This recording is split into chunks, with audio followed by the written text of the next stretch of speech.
Hi, Tom Ninness here from New American Funding, and I'm going to talk today about selling lessons from man's best friend. You know, I am truly a dog lover, and so is my wife. The one thing that we agreed upon when we first got married is that we would always have a couple dogs at our house. It could be a small dog, it could be a large dog. It really didn't matter what the color was, what the breed was. We just loved dogs in general. We recently had to put our two dogs down.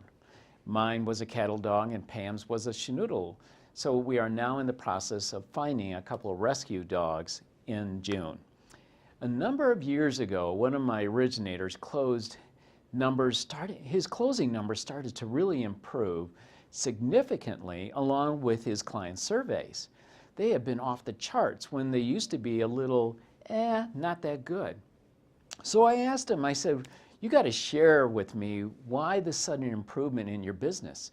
And his answer was, Max is the reason why my business has improved. See, Max was the loan originator's black lab. And the loan officer noticed certain traits that Max had, his greeting, his loyalty, and no matter how often he criticized Max, the dog would brush it off and move forward. Regardless of what happened during the day, Max knew his job was to serve. The loan originator was convinced that if he was more like Max, his clients would appreciate him better and that his closing numbers would improve along with his referrals and his customer service. And I said, wow, I think you're onto something. Dogs are completely in the moment.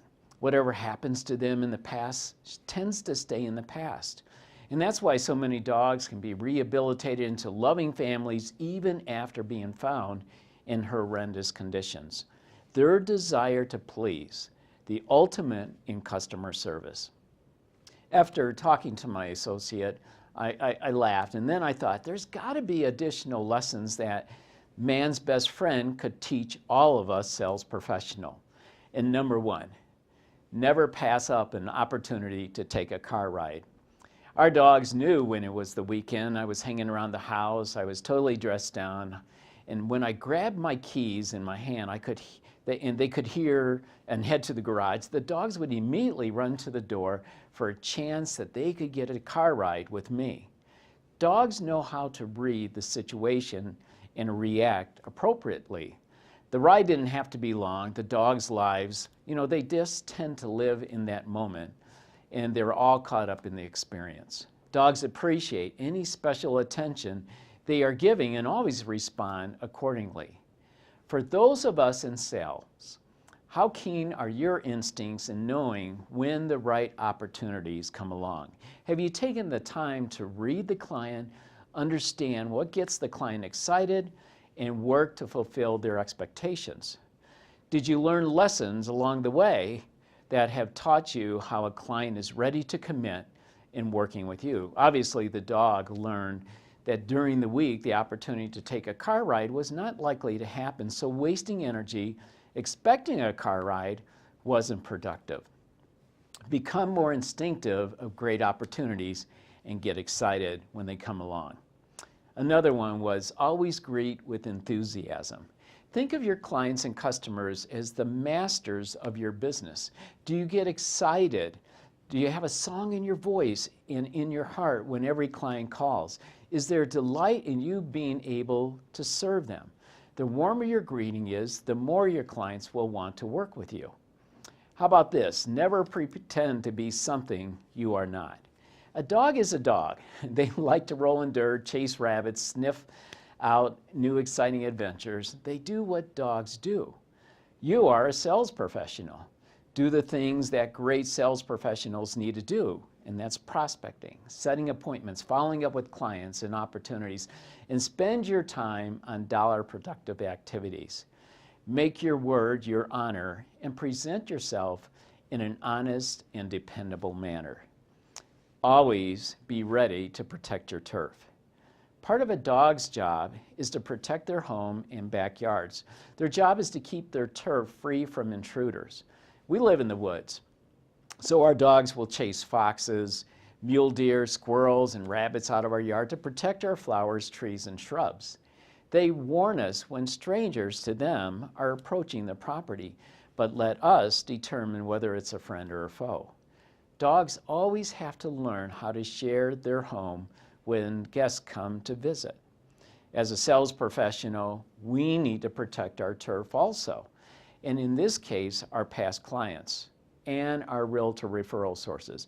To protect our turf, we have to provide superior service to our clients and to follow up consistently with those that provide us the referrals, which is our professional referral sources.